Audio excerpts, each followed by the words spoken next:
आज हम पढ़ेंगे क्लास 10 का सांख्यिकी पाठ। जो सांख्यिकी बहुत इम्पोर्टेंट है अपने आप में, जिस पाठ का नाम है सांख्यिकी।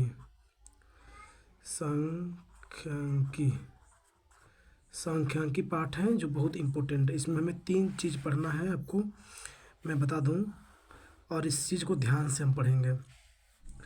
पहला हम पढ़ेंगे समांतर माध्य। समांतर माध्य पढ़ेंगे। उसके बाद हम पढ़ेंगे माध्यिका पढ़ेंगे। और उसके बाद पढ़ेंगे हम लोग बहुलक। ठीक है, बहुत अच्छे से हम पढ़ेंगे। उसके बाद हम पढ़ेंगे समांतर माध्य। पहला हेडिंग है, ये वीडियो पहले इंट्रोडक्शन का है। समांतर माध्य में हम 3 विधि का यूज करेंगे। और इस विधि को हम ध्यान से पढ़ेंगे, जो यूपी बोर्ड परीक्षा के लिए बहुत इम्पोर्टेंट होता है। पहला विधि हम पढ़ेंगे प्रत्यक्ष विधि।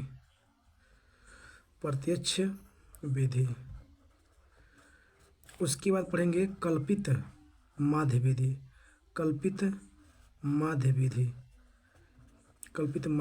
विधि। ठीक है।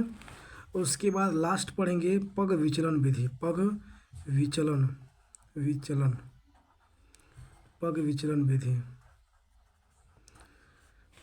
विधि। अब हम समांतर माध्य में हम तीनों का अलग अलग फार्मूला पढ़ते हैं। पहले हम पढ़ेंगे प्रत्यक्ष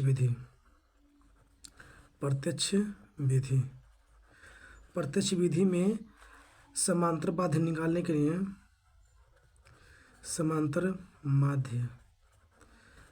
माध्य x bar equal to sigma fi xi upon sigma fi पढ़ते हैं। ये आपका हुआ प्रत्यक्ष विधि में समांतर माध्य निकालने का पहला तरीका। दूसरा हम पढ़ेंगे कल्पित माध्य विधि। कल्पित माध्य विधि में हम फार्मूला जब पढ़ेंगे तो इसका माध्य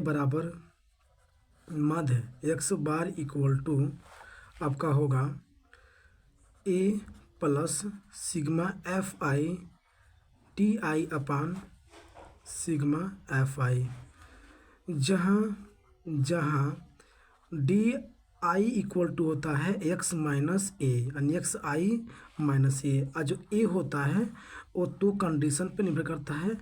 एक सम के लिए तो n/2, और विषम के लिए जो वर्ग अंतराल होता है उसको हम काउंटिंग करते हैं और देखते हैं, अगर सम संख्या में है तो n/2 करेंगे, अब विषम संख्या तो n/2 1 + 1 कर देंगे। यहाँ तक हम कर लिए। उसके बाद हम पढ़ते हैं पग विचलन विधि। देखिए अगला हेडिंग है पग विचलन विधि।